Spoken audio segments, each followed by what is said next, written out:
You ever had that moment in session where you know you've been here over an issue, where your client knows what they're doing is a problem, y'all have talked about it, but yet and still it keeps happening over and over again, and you've tried to be validating and affirming, but then it's like, what else do I do? Well, let's talk about it today. Showing the impact in session. Welcome to the Leading Edge in Emotionally Focused Therapy with your hosts, Dr. James Hawkins and Dr. Ryan Rana. EFT is a dynamic model that humbles even the most seasoned therapists.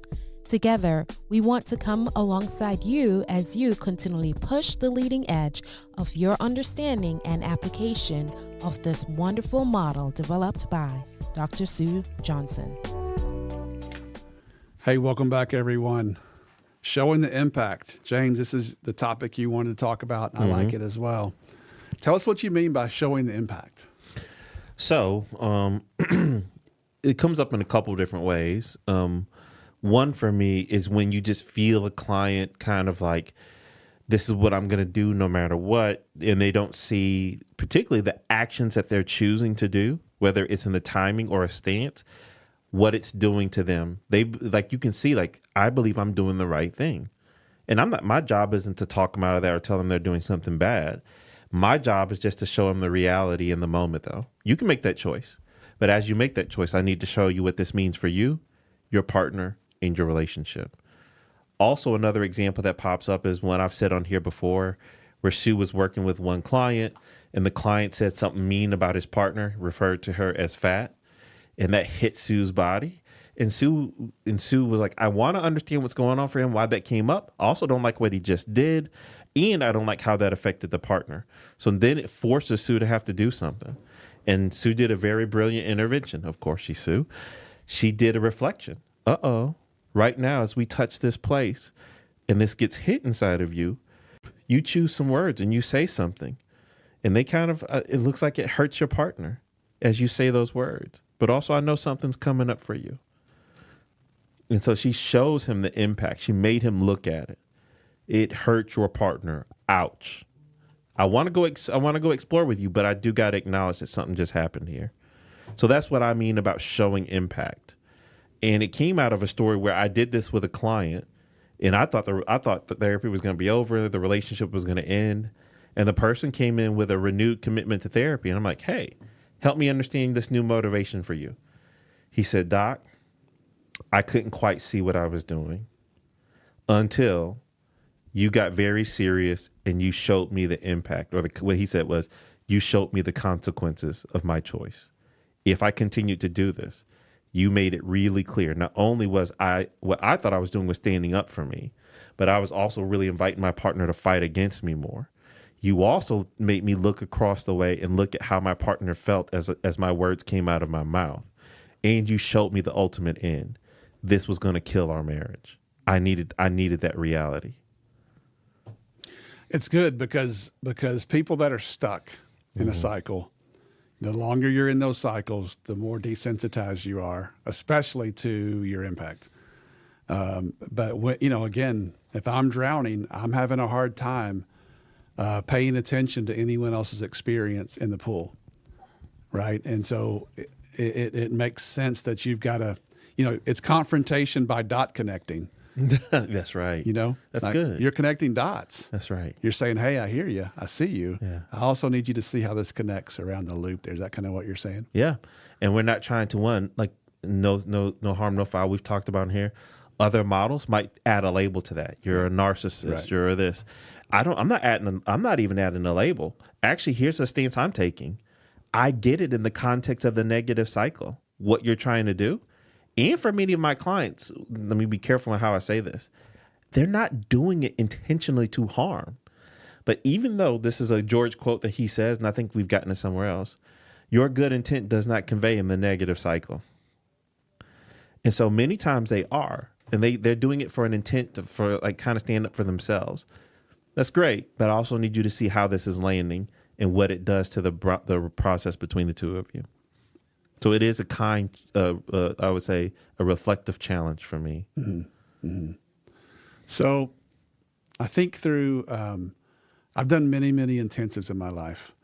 And I left, and I've not had one go bad, but I did have one. They were really saying nice things at the end, but I left feeling funny because the male in this couple, man, this person's picture was next to the word narcissist in the dictionary. It's just like every single symptom. I don't even think that way, but it was so glaringly obvious. And I played this out in over 16 hours, and they got better. And he did some good things. The partner did some good things. And what I realized, though, and she just became more overt. She's like, I like this role.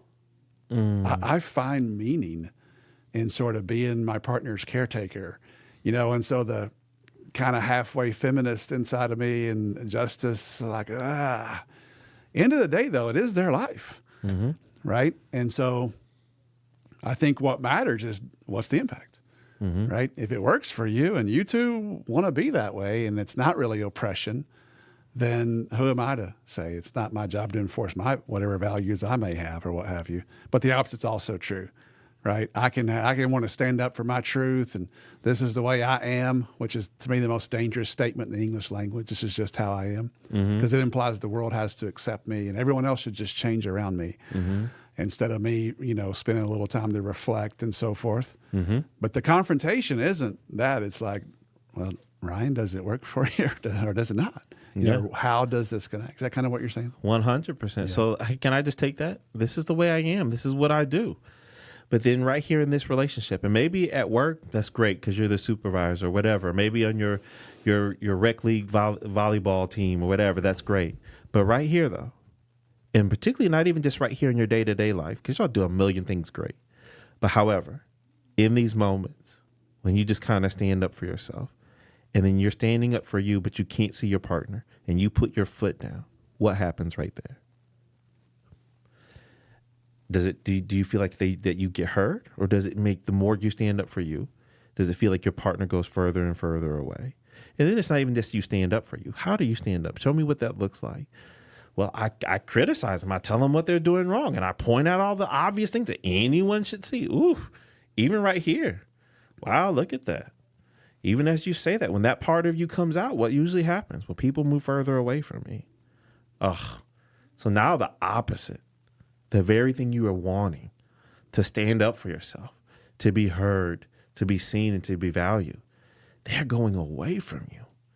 Is anyone hearing you there? No. Oh, gosh. Well, but I appreciate, this is probably makes you feel safe, but I just look at the impact of this on you. And then what happens to the relationship? Well, we get further apart. Ugh. And what do you see happen to your partner? Oh, their shoulders just drop. They just look so defeated. Ugh. And that's not what you want to see on the other end of you. Am I getting that right? No. Well, I get it. I'm seeing what's happening here. And this is hard. This is difficult.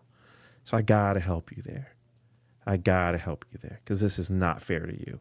It's not fair to your relationship. And I want to be careful. I'm not trying to, and it's probably not even so fair for your partner. You want different for them too. I love the as is typical, the rhythmic way you're using your voice, your use of self, which is, I think, one of your greatest, style aspects of you as a therapist. But I love the phrase, I got to help you out. I got to help you out. You said it like 3 times. Oh, yeah. What a great entry frame to actually show me that what I'm doing is hurting multiple people, which is kind of what I want to talk about next, because I like your frame on that, James. It's better than me. I tend to emphasize partner impact, but you've done a nice job of expanding that some. So after the break, let's check in on the 3 or 4 kind of impacts that we can show.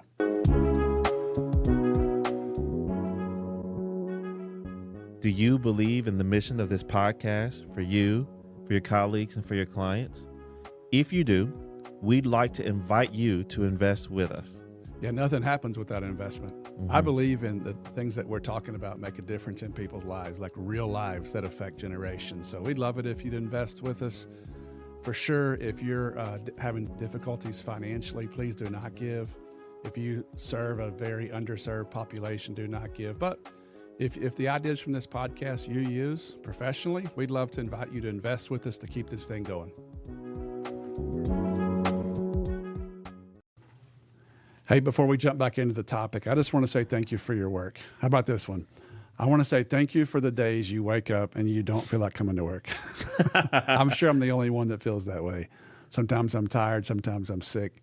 Sometimes I just don't feel like I have enough capacity to go hear two people fight for 3 or 4 or 6 or 7 hours. And I'm sure that you do as well.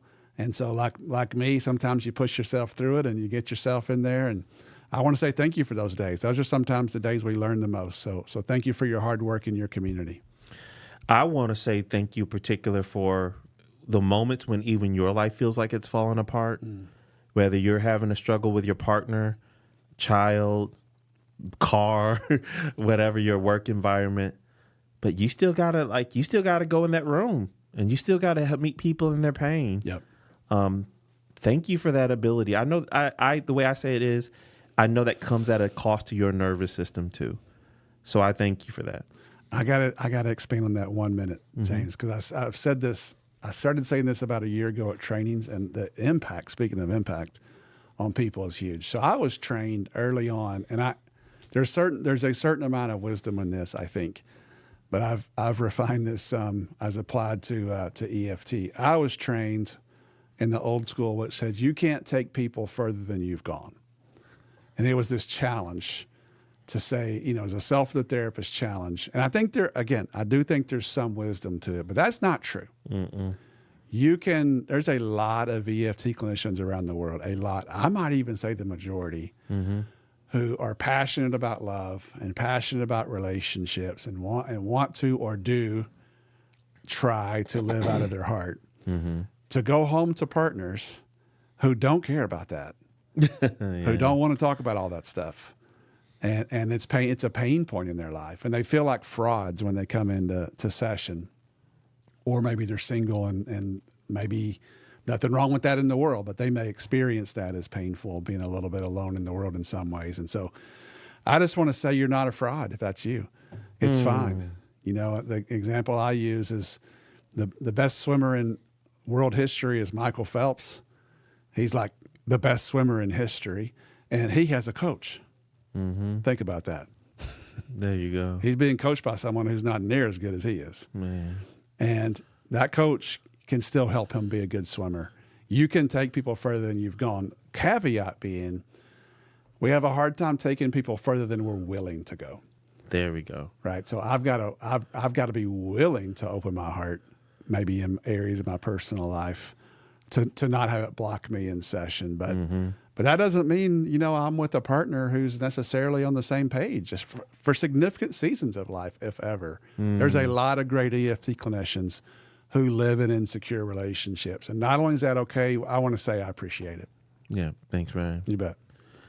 All right, jumping back into the topic here, showing impact. Something I like what you do, James, better than me. Maybe several things. This is one of them. I really, in core skills too, is when I spend time teaching this, I demonstrate it up front. I set up a short role play exercise where people validate protective strategies, but then blame and attribute behavior to the cycle, showing impact on other. I still like it, but I like that you're taking it in a more broad way. Read me into how you speak about that. Yeah. So, one, there's a couple of reasons why. I want them to see, I'm not just trying to, because sometimes what can happen is, are we just trying to protect the other partner from something that's difficult? Specifically, when I think about pursuers, I don't want them to feel like a monster again. And then also when withdrawers do kind of lose it and say nasty things, they feel bad about it. So I'm not just trying to shield your partner from you. One, so I also want to bring in, but I want you to see the impact it has to you. Because they are trying to, in their mind, they are trying to do something that's necessary for their survival. This is the primal survival strategy. And wouldn't you want someone to tell you if you're doing something that you're trying to do that's good for you, but is hurting you? I mean, we had that podcast episode where Ryan was talking about, he was talking to a nutritionist or something like that. And the nutritionist asked Ryan about, well, what are you intaking? And Ryan showed him his protein drink. And he says, oh, I know you're taking that for a good reason, but there's a particular chemical compound in that that's actually detrimental to your muscular growth. What a great nutritionist to say that. I need you to see the impact this is going to have on your goal here, Ryan. So there's that. And so that's a way of expanding it. And I also wanted to break their heart because to me, I love working in attachment dilemmas. I get the good reasons why you're doing this and what you're trying to do and when it shows up. But can we also look at this other side that when you do this, what happens to you? And what is it like in that place when you're trying to do something for you to protect you, but you still get hurt? This goes back to a little bit of our fray. All of your attachment strategies keep failing over and over yet again. And for me, it's also a form of, Ryan, of deepening. Every time I show you those 3 layers, there is a rhythmic kind of hypnotic effect to it, but it's all based on the reality of your story that I'm making super explicit. I'm making it very explicit so we can sit with the pain of it. And then what happens is now they're willing to give up some of that defense because I've shown it to them that I understand it. I see it. And now I earn the permission to think about, to take the risk of modifying it. I like it. I'm taking notes over here. Mm-hmm. And I don't want therapists to say this to clients. This is for therapist talk here. But there's really 7 areas here that I can think of that are impacted by someone's rigid pattern of protection, which could be anything, on the pursuer train, anything on the withdrawer train. So I'll pick one off the withdrawer train. If I'm someone who really am just never going to open up, I'll negotiate with you, I'll perform, but I'm never really going to let you see my heart. Okay. So that makes sense in my story, could make sense in my cultural marginalization story, could make sense in my trauma story, could make sense in attachment injuries. There could be all kinds of good reasons why someone goes through life and is nice and friendly, but really not going to put their heart in the game. That's a weird phenomenon. But let's look at least 7 areas I can think of. And again, this is just therapist talk, not something I'm going to go through with a client most likely. But for one thing, it affects the partner. It impacts the partner. Here's the good reasons to not put your heart forward, but here's the impact on the partner, right? But then it also impacts the relationship. So every time I take my heart out, the relationship gets a little more sick, a little more weak. There's 2.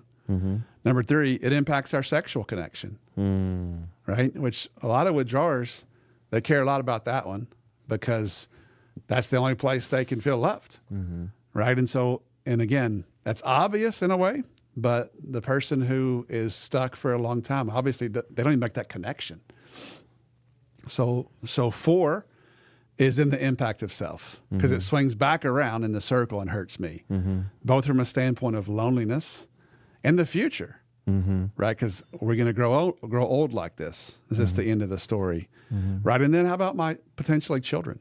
Ooh, the impact on them. Now we're affecting generations. That would pull on some sensitivities. Yeah, and that's 5, and then 6. How about the community I live in? Yeah, maybe it's there could be so many different kinds of communities. Everything from a neighborhood to a religious group to a corporate, a large friendship groups. Because when one relationship struggles, it ripples through the other relationships. Absolutely. And then the 7th one, I just wrote down, maybe this is being redundant, but just compounding cycles, right? It's kind of like not paying your credit card 9 months in a row. If I get ready to pay the 10th month, now I'm paying the bills for all these other months. And so it starts to overwhelm all of us, this compounding cycles. So I like what you're teaching me something there by looking at these multi-level impacts. You might pick out one of those or 2 of those, but I think a lot of them are there. Hey, thank you for being a good systemic thinker there, Ryan. Ryan just took it fully systemic. I want to go back and double click on one to the partner. You just made me think about, because this is attachment in adult romantic relationships again. Because also part of what I'm showing them the impact of is when they can't put out a clear signal to their partner that reaches for comfort. So what I show them the impact to their partner is, hey, can I just stay here? And I get that you do this and you kind of say this part, or maybe if it's a stand up for yourself, or you put these parts of you away. We can go with both for a moment. You stand up for yourself, but you just kind of stand up. But does your partner get to see what it feels like for you here? They see you take a stand and saying no. But do you think they get to see what's happening to your heart inside? Well, maybe not so clearly. I try though. Yeah, you do try. But do you think they understand it? Well, no, of course they don't. Okay. And here's the part that's hard. Because while they see you taking the stand, what's happening is, what I'm trusting is that in adult romantic relationships, they want to succeed as a caregiver for you. So when you kind of take that stand and you don't show this other part of you, then they don't get to succeed with that very vulnerable part of your heart. So I want to give them that chance to be able to do that, to succeed with you. Because when we don't get to succeed as caregivers, it feels so defeating and so hopeless. Or we'll go with the other one. When you put your heart away, then your partner never gets to really know what's going on with you. And then that's probably the thing that kind of kicks them up into some anxiety, because they can see something's going on, but they can't figure out what it is. So I want to help them here, so that way they can succeed as a caregiver. Is that okay? So in other words, I'm telling them, I want to help them give you care.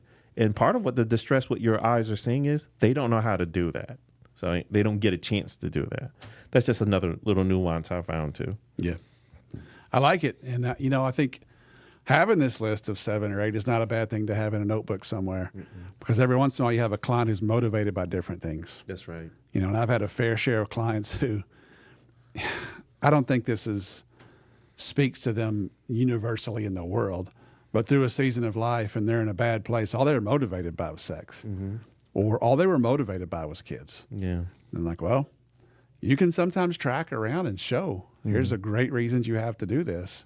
Here's the 3 dots we connect of how this hurts this thing that you want, which ends up hurting you. And I want to keep us on time, but can I also say we've been talking about maybe some of the uncomfortable, painful places of challenge. Another place you need to show impact? Positive experience, success. We were watching a session of mine today on the Success and Vulnerability Live, and the partner did something that shifted their partner.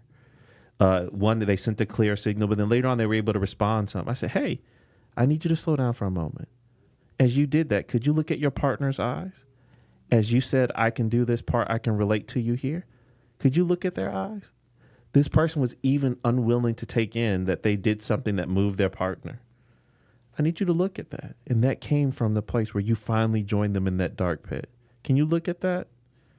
I want you to see the impact, because for me, there's a part where no matter how good James is with words, I can't talk you into this. I need your body to see it so that way they can install for them later. Oh, me going to that vulnerable place really does matter to my sweetheart, because I saw it in their eyes for myself. It wasn't what I read in a book. It wasn't what my therapist told me. I got evidence for myself. This part of me matters. It's good stuff. All right. It's good stuff. Got to show the impact. Got to show the impact. Because impact shows you motivation, right? Because all those things we listed, even the 8th one you added there with positivity, if you can show me the impact in my world, you've accessed my motivation. Good stuff. Thank you all. Thank you for listening. We hope this experience helps you push the leading edge in your work to help people connect with themselves and with each other. Please subscribe to our podcast and leave us a 5-star review. You can contact us at pushtheleadingedge@gmail.com, and you can follow us on our Facebook page at Push the Leading Edge. You can follow Ryan on Facebook at Ryan Rana Professional Training, and on his website, ryanranatraining.com. You can follow James on Facebook and Instagram at DocHawkLPC. You can also check out his website, DocHawkLPC.com.